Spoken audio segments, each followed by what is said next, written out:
ભયંકર દુઃખ હતું. ભયંકર એટલે ભયંકર દુઃખ હતું. કોઈનાથી ઊભું ના રે, કોઈ કે એમ થાય નહીં. અને છેલ્લે એવું થયું કે છેલ્લી આ જગ્યાએ જઈએ, મટાડે તો આ મટાડે, પછી આપણે કશું કરવું નથી. એમ કરીને મારી પાસે આયા હતા આમાં અને મેં ખોડિયાલને ભલામણ કરી હતી. એટલે બેટા ખોડિયાલને જગ્યા આલજો, આમાં ખોડિયાલને દીવો આલજો, આમાં 500 ગ્રામ સુખડી બનાવીને ખોડિયાલને ધરાવજો. આમાં બરોબર 8 મહિના થાય હા માસ્તર, આમાં 8 મહિના થાય, જાહો જલાલી થાય, આમાં સુખ સમૃદ્ધિ થાય, એક હારી મોટી નોકરી મળે, આમાં આમાં અટકી ગયેલું છે એ કામ થઈ જાય આમાં અને પ્રસંગ નીકળી જાય. તો બેટા આશીર્વાદ લેવા અમૃતની મેરડી પાસે આવજો. 100% હું કોઈને ધૂણાવા માંગતી નથી. હું તો ન્યાય કરાવું. આમાં આજે વિચાર કરો કે 4-4, 5-5 વર્ષથી આ પીડા હતી, આમાં ત્યારે માતાઓ બોલી, નહીં માતાએ હોકારો કર્યો, નહીં તોય આપણે ભક્તિ કરી ને.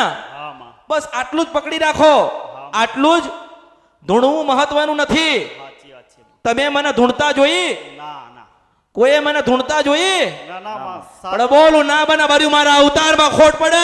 આમાં હું અમૃતની મેરડી છું, મારા 13,000 વર્ષ થયા. આમાં સાચું ધૂણવું કહેવાય. મહત્વનું નથી.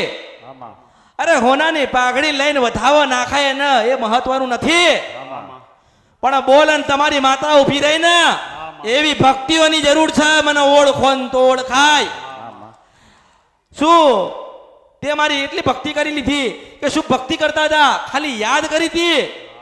અને મેં તમારી માના ભલામણ કરી, હપાડું કર્યું અને ખોડિયાલ ઊભી રહી.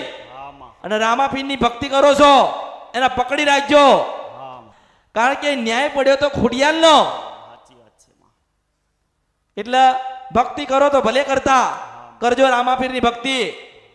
પણ પહેલો દીવો બેટા કરો ને તો રાજપરાની ખોડિયાલનો કરજે. આમાં કારણ કે જીવાડવા તો એ આવી હતી ને, આમાં સારું કરવા માટે તો એ આવી હતી ને. આમાં મેં કર્યું છે એવું મેં કોઈ દાડો કીધું નથી. સાચી છે વાત.